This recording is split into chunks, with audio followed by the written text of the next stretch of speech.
ಮಳೆಗಾಲ ಶುರುವಾಗಿ 1 ಮಂತ್ ಆಗ್ತಾ ಬಂತು. ಎಲ್ಲ ಕಡೆನೂ ಹಸಿರಿಂದ ತುಂಬಿಕೊಂಡಿದೆ ಪ್ರಕೃತಿ. ಎಷ್ಟು ಚೆನ್ನಾಗಿ ಕಾಣಿಸ್ತಾ ಇದೆ ನೋಡಿ. ಇದೆಲ್ಲ ನಮ್ಮನೆ ಸುತ್ತಮುತ್ತಲಿರುವಂಥ ಹಸಿರಿನ ವನ. ತುಂಬ ಚೆನ್ನಾಗಿ ಕಾಣಿಸ್ತಾ ಇದೆ. ನಮಸ್ಕಾರ ಸ್ನೇಹಿತರೆ, ಕುಕಿಂಗ್ ಆ್ಯಂಡ್ ಗಾರ್ಡನಿಂಗ್ ವಿತ್ ವಿದ್ಯಾ ಚಾನಲ್ಗೆ ನಿಮಗೆಲ್ಲ ಸ್ವಾಗತ. ನನ್ನ ಚಾನಲ್ನ ಸಬ್ಸ್ಕ್ರೈಬ್ ಮಾಡಿಕೊಂಡು ಪಕ್ಕದಲ್ಲೇ ಇರುವಂಥ ಬೆಲ್ ಐಕಾನನ್ನು ಕ್ಲಿಕ್ ಮಾಡಿಬಿಟ್ಟು ಆಲ್ ಅಂತ ಸೆಲೆಕ್ಟ್ ಮಾಡಿಕೊಂಡ್ರೆ ನಾನು ಹಾಕುವಂಥ ಎಲ್ಲ ವೀಡಿಯೋಗಳ ನೋಟಿಫಿಕೇಷನ್ ನಿಮಗೆ ಸಿಗುತ್ತೆ.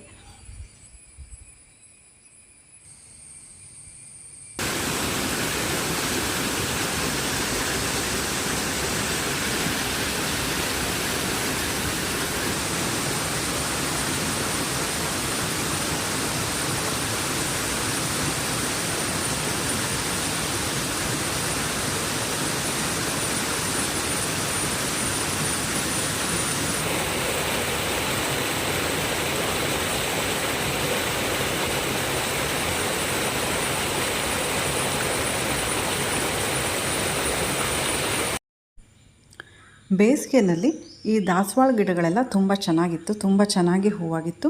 ಆದರೆ ಮಳೆ ಬೀಳೋದಕ್ಕೆ ಹಿಡಿದ ಮೇಲೆ ಪೆಸ್ಟ್ ಅಟ್ಯಾಕ್ ಆಯಿತು ಅಂತ ಅನಿಸುತ್ತೆ. ಈ ಗಿಡಗಳೆಲ್ಲ ಎಲೆಗಳು ಹಳದಿಯಾಗಿ ಎಲೆಗಳೆಲ್ಲ ಉದುರೋದಕ್ಕೆ ಸ್ಟಾರ್ಟ್ ಆಯಿತು. ಅದಕ್ಕೆ ನಾನು ಒಂದು ಫರ್ಟಿಲೈಸರನ್ನು ಮಾಡಿಕೊಂಡೆ. ಅದು ಹೇಗೆ ಅಂತ ನಿಮಗೆ ಕೂಡ ತೋರಿಸ್ತೀನಿ. ಈಗ ಮಾನ್ಸೂನಲ್ಲಿ ತುಂಬ ಚೆನ್ನಾಗಿಯೇ ವರ್ಕ್ ಆಗುತ್ತೆ ಇದು. ನೋಡಿ ಹೇಗೆ ಮಾಡ್ಕೊಳ್ಳೋದು ಅಂತ ನೋಡ್ಕೊಂಡು ಬರೋಣ. ಹೇಗೆ ಅದನ್ನು ಗಿಡಗಳಿಗೆಲ್ಲ ಹಾಕೋದು ಅಂತಲೂ ತೋರಿಸ್ತಾ ಇದ್ದೀನಿ. ನೋಡಿ, ಆಲೂಗಡ್ಡೆ ಬೇಯಿಸಿರುವಂಥ ನೀರು ಮತ್ತು ಅದರದ್ದು ಸಿಪ್ಪೆ ತಗೊಂಡಿದ್ದೀನಿ. ಅದರಲ್ಲಿ ಹೇರಳವಾಗಿ ಪೊಟ್ಯಾಷ್ ಇರುತ್ತೆ. ಅದನ್ನು ಒಂದು ಬಕೆಟಲ್ಲಿ ಹಾಕ್ಕೊಳ್ತಾ ಇದ್ದೀನಿ. ಹಾಗೆ ಈರುಳ್ಳಿ ಸಿಪ್ಪೆ, ಆನಿಯನ್ ಪೀಲ್ ತೊಗೊಂಡಿದ್ದೀನಿ, ಬೆಳ್ಳುಳ್ಳಿ ಸಿಪ್ಪೆ ತೊಗೊಂಡಿದ್ದೀನಿ, ಟೀ ಮಾಡಿರೋವಂಥ ಪುಡಿನ ತೊಗೊಂಡಿದ್ದೀನಿ, ಸ್ವಲ್ಪನೇ ತೊಗೊಂಡಿದ್ದೀನಿ ಅದನ್ನು. ಹಾಗೆ ಬೀಟ್ರೂಟ್ ಸಿಪ್ಪೆ ಕೂಡ ತೊಗೊಂಡಿದ್ದೀನಿ. ಅದರಲ್ಲಿ ಐರನ್ ಇರುತ್ತೆ. ಮತ್ತು ಈರುಳ್ಳಿ ಸಿಪ್ಪೆನಲ್ಲಿ ಫಾಸ್ಫರಸ್ ಇರುತ್ತೆ, ಸಲ್ಫರ್ ಇರುತ್ತೆ, ಹಾಗೆ ಮೈಕ್ರೋ ನ್ಯೂಟ್ರಿಯೆಂಟ್ಸ್ ಕೂಡ ಇರುತ್ತೆ. ಇದರಲ್ಲಿರುವಂಥ ಸಲ್ಫರು ಫೋಟೋಸಿಂಥಸಿಸ್ ಕ್ರಿಯೆಗೆ ಹೆಲ್ಪ್ ಮಾಡುತ್ತೆ. ಗಿಡಗಳು ತಮ್ಮ ಆಹಾರವನ್ನು ತಾವೇ ತಯಾರಿಸ್ಕೊಳ್ಳುತ್ತವಲ್ವ, ಅದಕ್ಕೆ ತುಂಬ ಸಹಾಯ ಮಾಡುತ್ತೆ. ಇದರಿಂದ ಗಿಡಗಳು ತುಂಬ ಚೆನ್ನಾಗಿ ಬೆಳವಣಿಗೆ ಹೊಂದುತ್ತೆ. ಹಾಗೆ 2 ಕಟ್ ಮಾಡಿ ಇಟ್ಕೊಂಡಿರುವಂಥ ಬನಾನ ಕೂಡ ಹಾಕ್ಕೊಳ್ತಾ ಇದ್ದೀನಿ. ಇದರಲ್ಲಿ ಹೇರಳವಾಗಿ ಪೊಟ್ಯಾಷ್ ಇರೋದ್ರಿಂದ ಹೂವುಗಳ ಗಾತ್ರ ದೊಡ್ಡದಾಗಿರುತ್ತೆ. ಹಾಗೆ ಕಲರ್ ಕೂಡ ತುಂಬ ಚೆನ್ನಾಗಿರುತ್ತೆ. ಈ ಮಿಶ್ರಣವನ್ನು ನಾವು 4 ದಿನಗಳ ಕಾಲ ಮುಚ್ಚಿಬಿಟ್ಟು ಇಟ್ಕೊಳ್ಬೇಕು.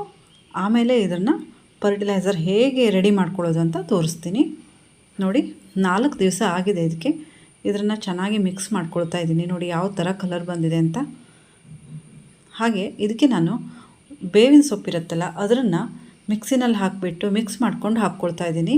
1 ಚಮಚ ಅರಿಶಿನ ಕೂಡ ಹಾಕ್ಕೊಳ್ತಾ ಇದ್ದೀನಿ. ಬೇರುಗಳಿಗೆಲ್ಲ ಫಂಗಸ್ ಆಗಿಬಿಟ್ರೆ ಇದರಿಂದ ಹೋಗುತ್ತೆ.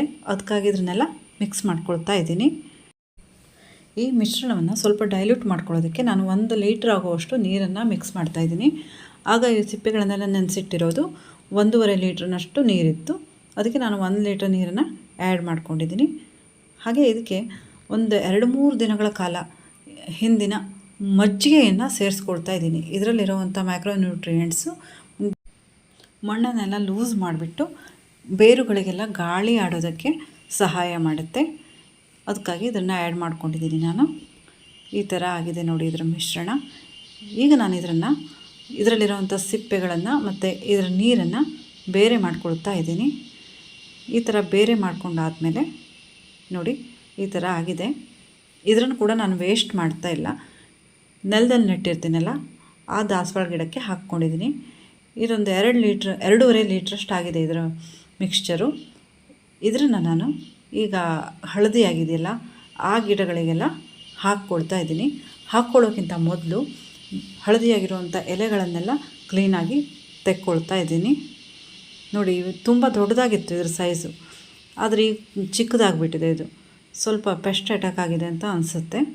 ಅದಕ್ಕೇ ಇದಕ್ಕೆ ಈ ಫರ್ಟಿಲೈಸರನ್ನು ರೆಡಿ ಮಾಡ್ಕೊಂಡಿದ್ದೀನಿ.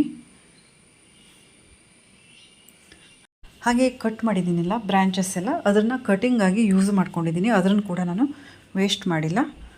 ಹಾಗೆ ಈ ಫರ್ಟಿಲೈಸರನ್ನು ಹಾಕ್ಕೊಳ್ಳೋದಕ್ಕೆ ನಾನು ಈ ಗಿಡದ ಮೇನ್ ಸ್ಟೆಮ್ಮಿಂದ ಒಂದು 6 ಇಂಚು ಬಿಟ್ಟು ಚಿಕ್ಕ ಚಿಕ್ಕ ಬ್ರ್ಯಾಂಚ್ಗಳಿರುತ್ತಲ್ಲ ಅದನ್ನೆಲ್ಲ ಕಟ್ ಮಾಡ್ಕೊಂಡಿದ್ದೀನಿ. ನಾನು ಸಾಫ್ಟ್ ಪ್ರೂನಿಂಗ್ ಮಾಡ್ಕೊಂಡಿದ್ದೀನಿ.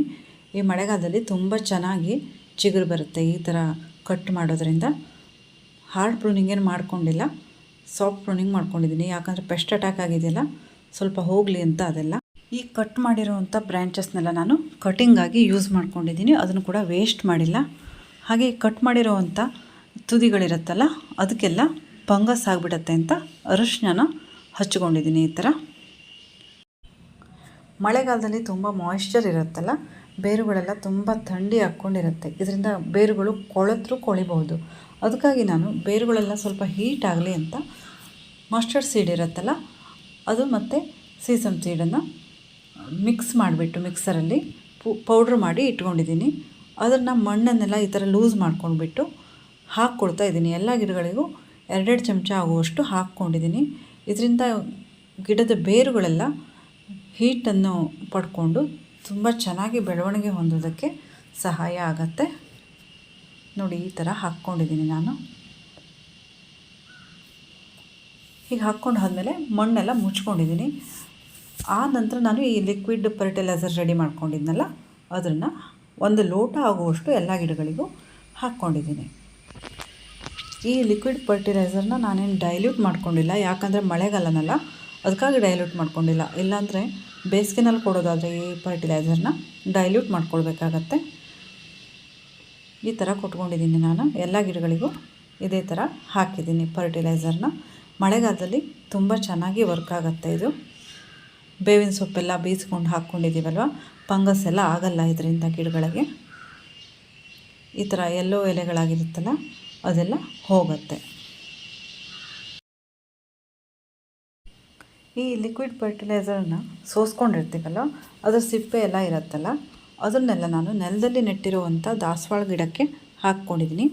ಅದರ ಬುಡದಲ್ಲಿರುವಂಥ ಕಳೆಗಳು, ಬೇಡದೇ ಇರೋ ಗಿಡಗಳನ್ನೆಲ್ಲ ತೆಗೆದುಕೊಂಡು ಈ ಥರ ಮಣ್ಣನ್ನು ಲೂಸ್ ಮಾಡಿಬಿಟ್ಟು ಆ ಸಿಪ್ಪೆಯನ್ನೆಲ್ಲ ಇದ್ರ ಬುಡಕ್ಕೆ ಹಾಕ್ಕೊಂಡಿದ್ದೀನಿ.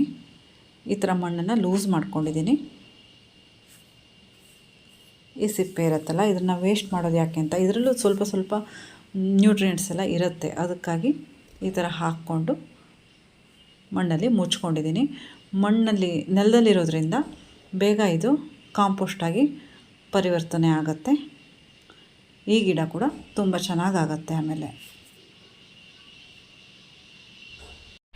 ಮಳೆಗಾಲಕ್ಕೆ ಬೇಕಾದಂಥ ಫರ್ಟಿಲೈಸರ್ನ ಹೇಗೆ ರೆಡಿ ಮಾಡಿಕೊಂಡು ಹೇಗೆ ಗಿಡಗಳಿಗೆ ಕೊಡೋದು ಅನ್ನೋದಂಥ ಈ ವಿಡಿಯೋ ನಿಮಗೆ ಇಷ್ಟ ಆದರೆ ಪ್ಲೀಸ್ ಒಂದು ಲೈಕ್ ಮಾಡಿ, ಹಾಗೆ ಕಾಮೆಂಟ್ ಮಾಡೋದನ್ನು ಮರಿಬೇಡಿ. ನಿಮ್ಮ ಸ್ನೇಹಿತರಿಗೂ ಕೂಡ ಈ ವಿಡಿಯೋನ ಶೇರ್ ಮಾಡೋದ್ರ ಮೂಲಕ ನನಗೆ ಸಪೋರ್ಟ್ ಮಾಡಿ. Thank you for watching.